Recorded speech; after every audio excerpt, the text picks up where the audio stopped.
वन्देऽहं श्रीगुरुश्रीयुतपदकमलं श्रीगुरून् वैष्णवांश्च श्रीरूपं साग्रजातं सहगणरघुनाथान्वितं तं सजीवं साद्वैतं सावधूतं परिजनसहितं कृष्णचैतन्यदेवं श्रीराधाकृष्णपादान् सहगणललिता श्रीविशाखान्वितंश्च ॐ अज्ञानतिमिरान्धस्य ज्ञानाञ्जनशलाकया चक्षुरुन्मीलितं येन तस्मै श्रीगुरुवे नमः।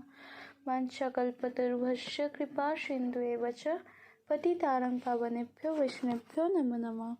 ओम नित्यानंद नमस्तुभ्यं प्रेमानंदप्रदायिने कुलकल्मषनाशाय जहन्मपतये नमः। श्री कृष्ण चैतन्य प्रभु नित्यानंद श्री अद्वैत गदाधर शिवासादि गौर भक्तवृंद। हे कृष्ण करुणा सिंधु दीनबंधु जगतपते कुपिश कुप्याकांत राधाकांत नमस्तुते।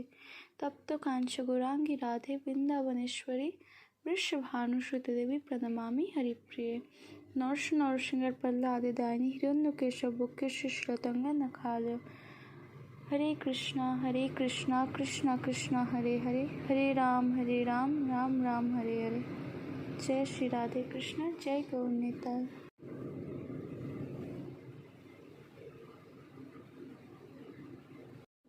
भगवान श्री कृष्ण के श्री विग्रह में श्री विष्णु आदि का प्रवेश, देवताओं द्वारा भगवान की स्तुति, भगवान का अवतार लेने का निश्चय, श्री राधा की चिंता और भगवान का उन्हें सांत्वना प्रदान। श्री जनक जी ने पूछा, मुने परात्पर महात्मा भगवान श्री कृष्ण चंद्र का दर्शन प्राप्त कर संपूर्ण देवताओं ने आगे क्या किया, मुझे यह बताने की कृपा करें। श्री नारद जी कहते हैं, राजन, उस समय सबके देखते देखते अष्टभुजाधारी वैकुंठाधिपति भगवान श्रीहरि उठे और साक्षात भगवान श्री कृष्ण के श्री विग्रह में लीन हो गए।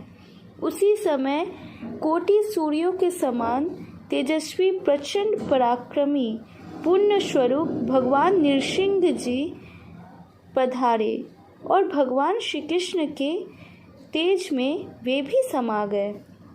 इसके बाद सहस्त्र भुजाओं से सुशोभित श्वेत दीप के स्वामी विराट पुरुष, जिनके शुभ्र रथ में सफ़ेद रंग के लाख घोड़े जुते हुए थे, उस रथ पर आरूढ़ होकर वहां आए। उनके साथ श्री लक्ष्मी जी भी थी।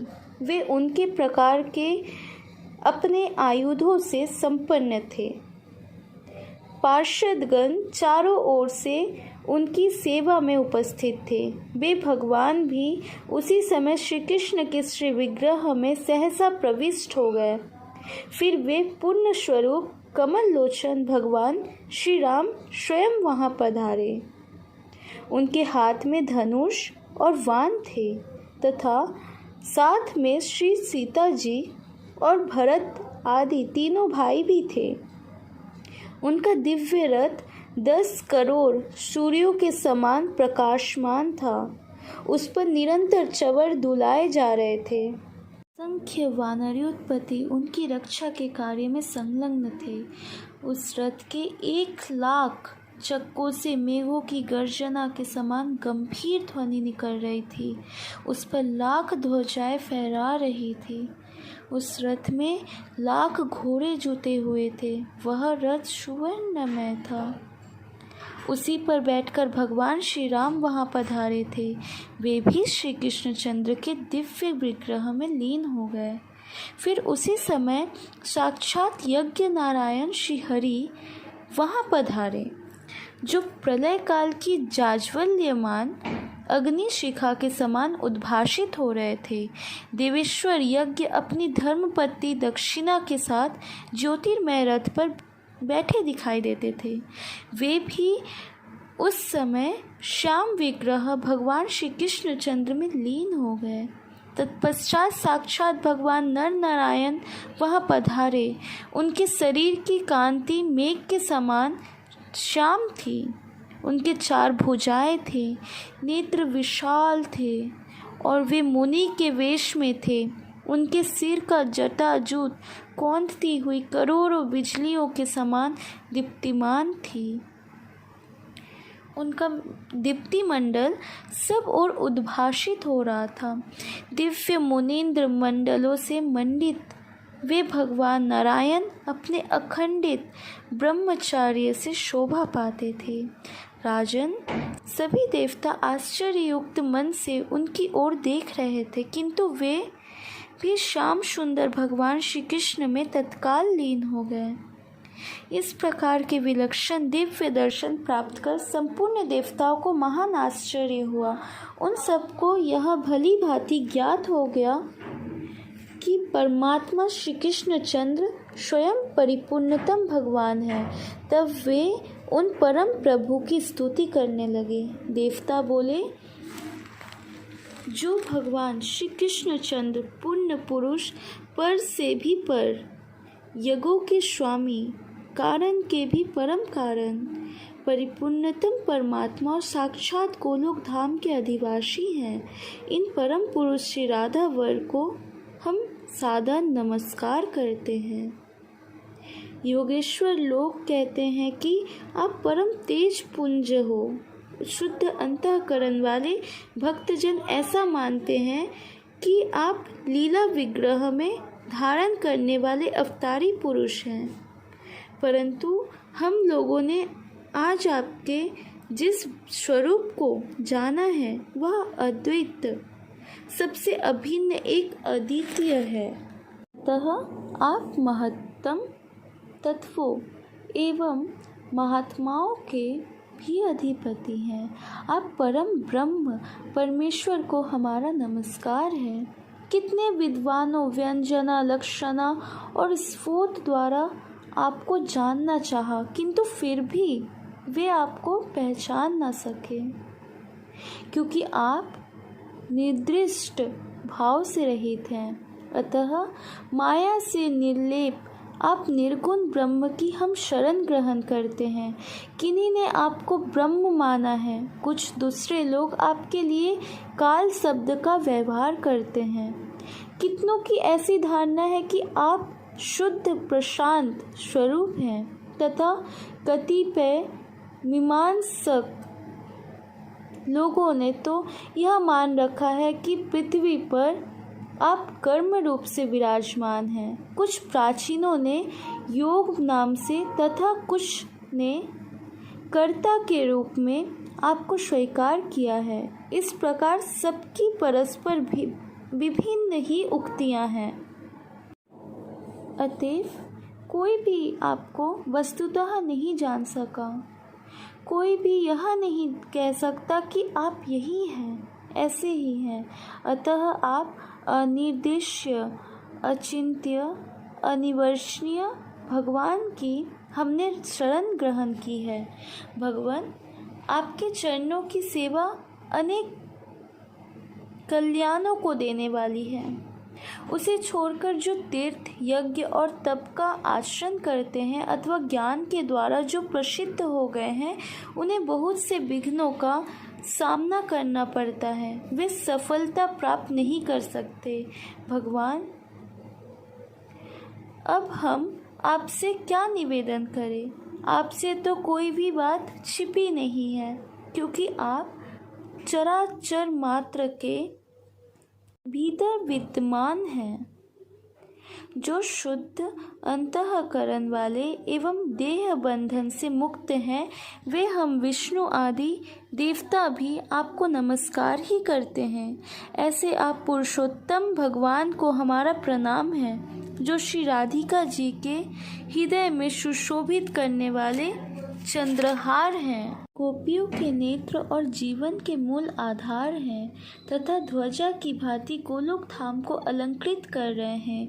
वे आदिदेव भगवान, आप संकट में पड़े हुए हम देवताओं की रक्षा करें।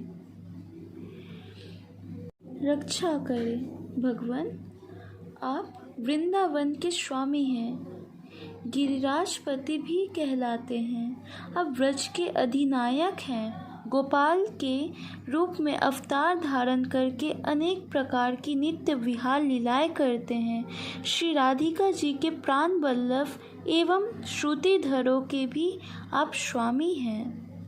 आप ही गोवर्धनधारी हैं। अब आप धर्म के भार को धारण करने वाली इस पृथ्वी का उद्धार करने की कृपा करें। नारद जी कहते हैं, इस प्रकार स्तुति करने पर गोकुलेश्वर भगवान श्री कृष्णचंद्र प्रणाम करते हुए देवताओं को संबोधित करके मेघ के समान गंभीर वाणी में बोले। श्री कृष्ण भगवान ने कहा, ब्रह्मा, शंकर एवं अन्य देवताओं, तुम सब मेरी बात सुनो। मेरे आदेश अनुसार तुम लोग अपने अंशों से देवियों के साथ यदुकुल में जन्म धारण करो। मैं भी अवतार लूँगा और मेरे द्वारा पृथ्वी का भार दूर होगा। मेरा वह अवतार यदुकुल में होगा और मैं तुम्हारा सब कार्य सिद्ध करूँगा। वेद मेरी वाणी, ब्राह्मण मुख और गो शरीर है। सभी देवता मेरे अंग हैं। साधु पुरुष तो हृदय में वास करने वाले मेरे प्राण ही हैं। अतः प्रत्येक युग में जब दंभपूर्ण दुष्टों द्वारा इन्हें पीड़ा होती है और धर्म यज्ञ तथा दया पर भी आघात पहुंचता है, तब मैं स्वयं अपने आप को भूतल पर प्रकट करता हूँ।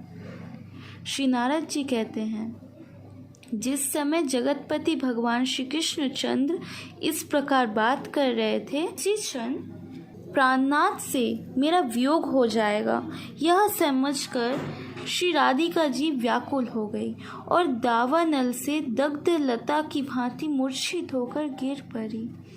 उनके शरीर में अश्रु, कंप, रोमांच आदि सात्विक भावों का उदय हो गया। श्री राधिका जी ने कहा, आप पृथ्वी पर भार उतारने के लिए भूमंडल पर अवश्य पधारे, परंतु मेरी एक प्रतिज्ञा है, उसे भी सुन ले।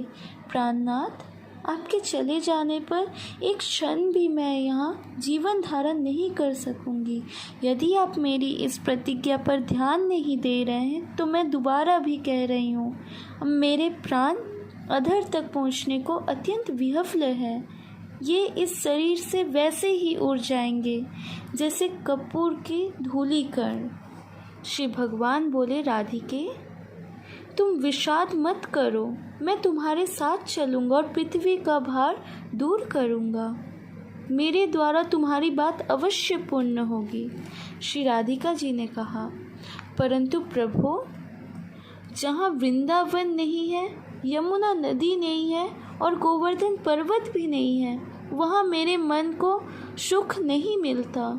नारद जी कहते हैं, श्री राधिका जी के इस प्रकार कहने पर भगवान श्री कृष्णचंद्र ने अपने धाम से 84 कोस भूमि, गोवर्धन पर्वत एवं यमुना नदी को भूतल पर भेजा। उस समय संपूर्ण देवताओं के साथ ब्रह्मा जी ने परिपूर्णतम भगवान श्री कृष्ण को बार बार प्रणाम करके कहा। श्री ब्रह्मा जी ने पूछा, भगवान, मेरे लिए कौन स्थान होगा? आप कहाँ पधारेंगे तथा ये संपूर्ण देवता किन गृहों में रहेंगे और किन किन नामों से इनकी प्रसिद्धि होगी? श्री भगवान ने कहा, मैं स्वयं वासुदेव और देवकी के यहाँ प्रकट होऊंगा।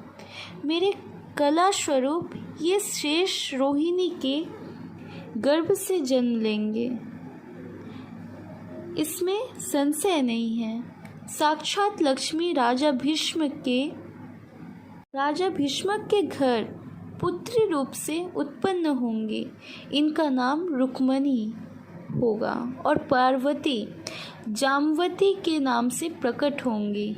यज्ञ पुरुष की पत्नी दक्षिणा देवी वहाँ लक्ष्मणा नाम धारण करेंगी। यहाँ जो विरजा नाम की नदी है वही कालिंदी नाम से विख्यात होगी। भगवती लज्जा का नाम भद्रा होगा। समस्त पापों का प्रशमन करने वाली गंगा मित्रविंदा नाम धारण करेगी। जो इस समय कामदेव है वे ही रुक्मणी के गर्भ से प्रद्युम्न रूप में उत्पन्न होंगे। प्रद्युम्न के घर तुम्हारा अवतार होगा। उस समय तुम्हें अनिरुद्ध कहा जाएगा, इसमें कुछ भी संदेह नहीं है। ये वसु जो द्रोण के नाम से प्रसिद्ध है, व्रज में नंद होंगे और स्वयं इनकी प्राण प्रिय धरा देवी यशोदा नाम धारण करेंगी। सुचंद्र वृषभानु बनेंगे तथा इनकी सहधर्मिनी कलावती धराधाम पर कीर्ति के नाम से प्रसिद्ध होंगी। फिर उन्हीं के यहाँ इन श्री राधिका जी का प्राकट्य होगा। मैं ब्रजमंडल में गोपियों के साथ सदा रास विहार करूँगा। हरे कृष्णा कृष्णा कृष्णा हरे हरे, हरे राम राम राम हरे हरे। जय गौर निताई, जय श्री राधे।